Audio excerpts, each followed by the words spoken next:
सज्जनों, ओम नमः शिवाय। आज आपके साथ हम शेयर करना चाहते हैं कीर्तन क्या है।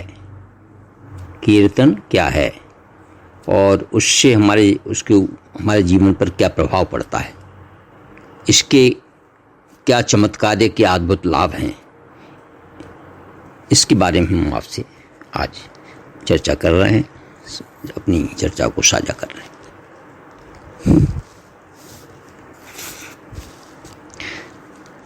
कीर्तन एक प्रकार से वो शक्तिशाली अभ्यास है जो मन को शांत करता है, तनाव कम करने व आध्यात्मिक विकास को बढ़ावा देता है। कीर्तन, ऐसा कह सकते हैं, कीर्तन एक भक्त गायकी है अथवा गीत है जिसमें भगवान के नाम व गुणों का वर्णन किया जाता है। यह संगीत और पदों या मंत्रों के साथ होता है। इसमें भजन भी हो सकते हैं, दोहे भी हो सकते हैं, रामचरितमानस की चौपाइयाँ भी हो सकती हैं, गीता के श्लोक भी हो सकते हैं और मंत्र भी हो सकते हैं। इस गायन एक तरह का कीर्तन जो है गायन है। इसमें वाद्य यंत्रों का भी सहारा लिया जा सकता है, जैसे ढोलक है, हारमोनियम है, मजीरा है आदि तथा बगैर वाद्य यंत्रों के भी हो सकता है।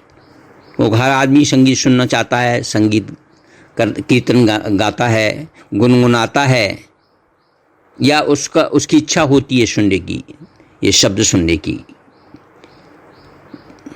तो ये मन को शांत प्रदान करता है और आध्यात्मिक रूप से जागृत करता है। कीर्तन की ऐसी प्रक्रिया है जिसमें व्यक्ति भजनों को, मंत्रों को, चौपाइयों को बार बार दोहराता है और एक लयबद्ध तरीके से गान करता है। लयबद्ध तरीके से गान करता है।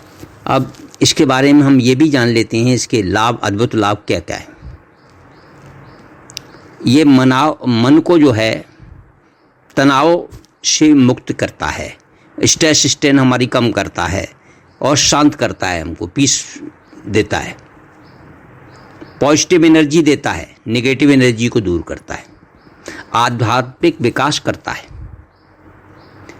कीर्तन ईश्वर के साथ संबंध स्थापित करने में सहायक है और अपनी आत्मा के साथ जुड़ने में मदद करता है। यह उद्दिव्यता लाता है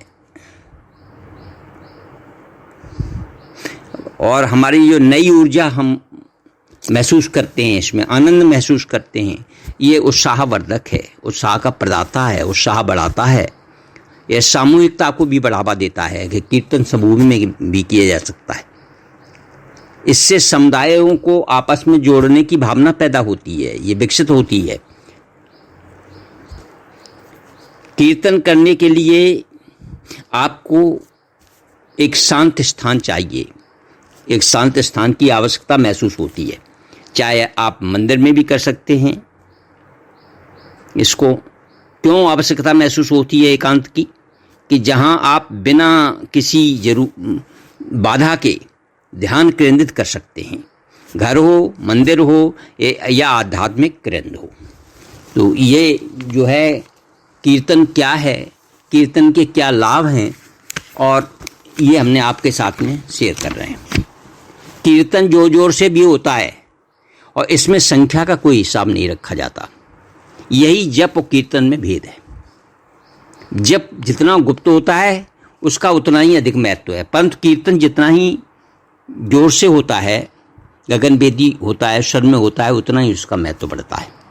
कीर्तन के साथ संगीत का संबंध है। कीर्तन में पहल स्वरों की एक तानता करनी पड़ती है। कीर्तन के कई प्रकार हैं, जैसे अकेले ही भगवान के किसी नाम को आर्त भाव से, कर्ण भाव से पुकार उठना, जैसे द्रौपदी ने पुकारा, गजराज ने पुकारा। दूसरा, अकेले ही भगवान के गुण नाम, कर्म नाम, जन्म नाम और संबंध नामों का विस्तार पूर्वक या संक्षेप में जोर जोर से उच्चारण करना, ये दूसरा रूप हुआ। तीसरा रूप, भगवान के किसी चरित्र या भक्त चरित्र के किसी कथा भाग का गान करना और बीच बीच में नाम कीर्तन करना। कुछ लोगों का एक साथ मिलकर प्रेम से भगवान का नाम का गान करना। पांचवा, अधिक लोगों का एक साथ मिलकर एक स्वर से नाम कीर्तन करना। इसके सिवा और भी अनेक भेद हो सकते हैं। ये क्यों करते हैं? जब मनुष्य किसी दुख से घबराकर, जगत के सहायकों से निराश होकर भगवान से आश्रय याचना करता हुआ जोर जोर से उसका नाम लेकर पुकारता है, तब भगवान उसी समय, ऐसा कहा जाता है, तब भगवान उसी समय भक्त की इच्छा के अनुकूल स्वरूप धारण कर उसे दर्शन देते हैं या उसका दुख दूर करते हैं। जैसे श्री भगवान के रामावतार की कथा हो या कृष्ण अवतार की कथा हो, तो असुरों के से जब देवता पीड़ित हुए और तब सब मुनियों ने मिलकर के आर्त स्वर से कीर्तन किया, भगवान का कीर्तन किया, भगवान से प्रार्थना की कि आप अवतार लें, तो उन्होंने पृथ्वी पर असुरों के नाश के लिए पृथ्वी पर जन्म लिया। इसी प्रकार जब द्रौपदी कौरवों के दरबार में केस पकड़कर लाई जाती है और दुर्योधन उसके वस्त्र हरण के लिए दुशासन को आज्ञा देता है, तब उसके पांचों पति बैठे हुए हैं, बड़े बड़े धर्मज्ञ लोग बैठे हुए हैं, वीरों की सभा है, भीष्म बैठे हुए हैं, राजा धृतराष्ट्र बैठे हुए हैं, पिता और गुरु द्रोणाचार्य बैठे हुए हैं, लेकिन उन सबसे वो सहायता चाहती है। लेकिन किन्हीं भिन्न भिन्न कारणों से जब कोई उसे द्रौपदी को छुड़ाने के लिए तैयार नहीं होता है, तब द्रौपदी भगवान की आराधना करती है, करुण पुकार करती है, आर्तनाद करती है, कहती है क्या, स्मरण करती है तो कहती है, कौरवही परिभूताम माम के किम न जानाश केशवा, हे नाथ हे रमानाथ ब्रजनाथ आर्तनाशन कौरवाण भुमग्नाम मामोदरस्व जनार्दन कृष्ण कृष्ण महायोगिन विश्वात्मन विश्वभावन प्रपन्नाम पाहि गोविंद कुरुमध्ये अवशीद तीम। अर्थात हे द्वारकावासी, हे गोविंद, हे गोपीजन प्रिय कृष्ण, क्या मुझ कौरवों से घिरी हुई को तू नहीं जानता? हे नाथ, हे रमानाथ, हे ब्रजनाथ, दुखनाशक जनार्दन, मुझ कौरव रूपी समुद्र में डूबी हुई का उद्धार करो, उद्धार करो।